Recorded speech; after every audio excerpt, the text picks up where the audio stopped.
What's the latest, or is there a latest on Desyn Hill? Nothing on Destyn. I think that's the big question going into this camp, and it would have been an answer about 2 weeks ago. But Desyn Hill won't be arriving. I think that is completely shot over, and that's all she wrote for that. There was optimism before fall camp that would happen, but I think that's kind of sealed, done, and delivered, and it's no longer, it's thrown into the fire. But Florida State, I think, likes what they have in that wide receiver room. Like we said, definitely if Winston Wright Jr. can get clicked in and things are good to go and he's 100%, Florida State likes that wide receiver room with Jordan Travis passing to them. The production last year was really bad. I don't think any player has been able to get over 400 yards.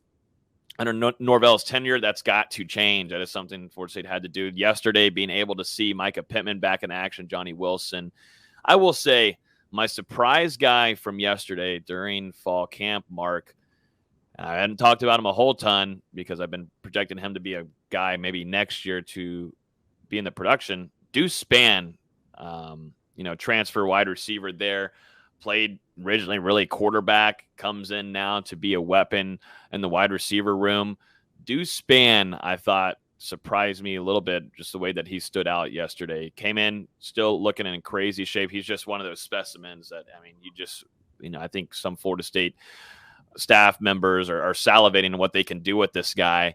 He made a really good catch, deep ball, and one-on-ones down the field. He did a little bit of that during the spring, but he was really more consistent yesterday. He had a really nice one-on-one grab for about 40, 45 yards with the DB with good coverage on him too. Brought that down. Mike Norvell and Ron Dugans really liked what they saw from him. And then we go back and finish off the practice with team drills. So you've got first team, second team, they're all going at it, both offensively and defensively, to finish off the practice of day one. And Destyn off the sideline over here, right on us on the sideline, comes in with a grab, one-handed grab, brings it in, acrobatic catch. I think, keeps a foot in.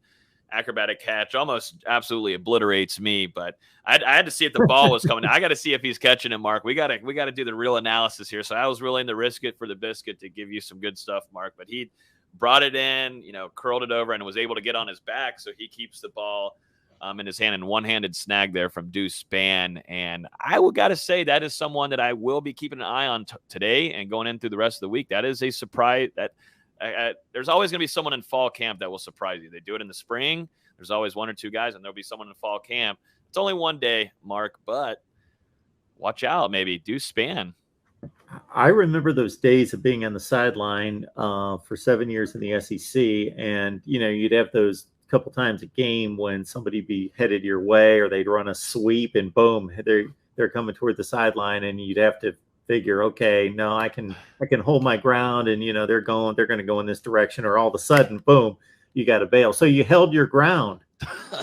Yeah, I did. There was another play ahead of me though, and I believe it was Jackson West, tight end, a good bit bigger than me, I will say, absolutely. And that one did make me move a little bit more. That one made me move quite a bit faster than anything, because I think he was being covered by a linebacker there, and I just have no shot. I have no shot whatsoever going through there. And I don't think day one, I don't think it should be a good idea to get absolutely nailed and rocked. But for that one, I had to see the catch, though. I had to see the catch and see if Deuce brought it down, because he had started off the first day really impressed with that one-on-one grab down the field for that 50-yard gain.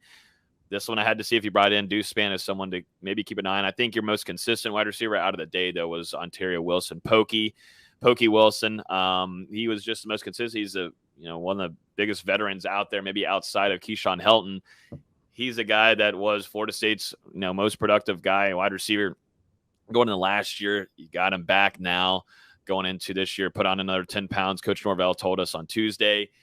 He's one that Norvell mentioned specifically in that press conference. I know that we are excited to talk about these transfers and all of that, but maybe keep an eye on Pokey Wilson. And I think two of your other consistent guy was Malik McLean. That's just how he's going to be. You might not see major flashes from him during practices from McLean, but he's a guy that Jordan Travis trusts, and he's a go-to guy with number 11.